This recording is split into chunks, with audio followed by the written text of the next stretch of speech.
A curva de amadurecimento no filme Enzo. Enzo é um drama francês lançado ano passado, em 2025, sobre um garoto de 16 anos que basicamente veio de uma família de classe média alta, só que ele tem embates com os pais porque o Enzo decide ser pedreiro. E diante de todo um cenário de viver em uma família burguesa, ser pedreiro é visto como um grande embate, quase como uma ousadia do Enzo, que está basicamente demonstrando que ele não concorda com muitas das coisas que ele vê dentro de casa. Nesse contexto, esse garoto, esse adolescente, vai trabalhar em uma construção onde ele conhece o Vlad. Vlad é um imigrante ucraniano que foi para a França em busca de dinheiro e também de fugir da guerra.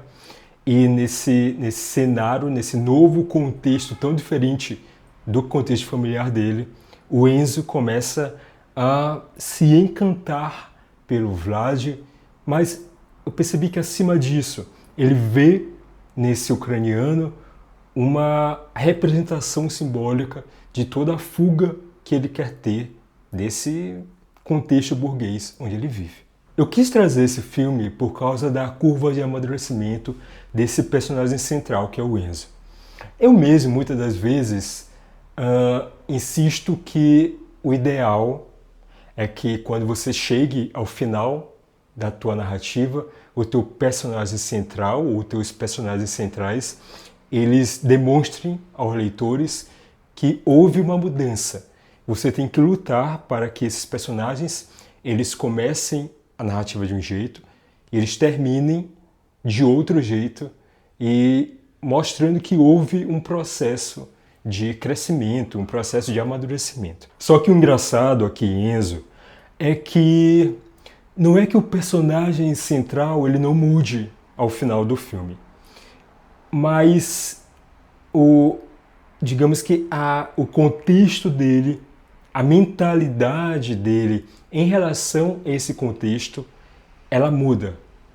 O Enzo, talvez isso aqui seja um spoiler, foi mal aí, mas basicamente o Enzo ele começa a perceber ali do meio do filme para frente que a batalha dele é meio que em vão, porque ele nunca vai ter a liberdade que o Vlad tem, mesmo dentro da guerra entre a Rússia e a Ucrânia. O contexto do Enzo é outro. Portanto, o adolescente começa a perceber que a busca dele por essa liberdade, essa rebeldia de querer ser pedreiro, ela é mais uma pequena falácia burguesa. Sabe aquela velha história do pobre garoto rico que tem tudo nas mãos e é meio revoltadinho e aí quer entrar em embate contra os pais, quer fazer tudo ao contrário do que os pais planejam para ele, só por birra? Aqui temos um exemplo de uma narrativa dessa, uma narrativa que mostra um personagem central que quando chega ao final da jornada, ele necessariamente não muda, mas ele é forçado a essa mudança, mesmo que simbolicamente você perceba que esse personagem não amadureceu. Sim, basicamente o Enzo muda por puro interesse. Eu creio que até mesmo por pura sobrevivência. O garoto começa a perceber que se ele quiser ter não exatamente a vida que ele almeja, mas um mínimo de possibilidade de pelo menos uma sobrevida, ele precisa mediar essa rebeldia e fazer o que os pais querem. E é isso que o Enzo faz. Portanto, quando chega ao final, nós temos um Enzo muito parecido com o personagem que começou o filme, só que tentando se adaptar. É um teatro. O Enzo, eu acho que isso que é o mais chocante do filme, Enzo descobre que a vida é um grande teatro e que às vezes, muitas vezes, nós temos que performar para conseguir esse encaixe no contexto social onde nós estamos inseridos. E sabe um ponto que eu achei muito curioso nessa análise narrativa desse filme? É porque os personagens ao redor do Enzo mudam. O pai amadurece, o pai começa a perceber que ele precisa confiar mais no filho, a mãe que, de certo modo, tratava o Enzo como uma criança que precisava de cuidado, também amadurece. O Vlad, esse ucraniano, percebe que, acima de tudo, mesmo ele tendo todo o apoio no trabalho, o apoio do país, ele ainda é um imigrante e isso pesa dentro da vida dele. Só que o Enzo não muda.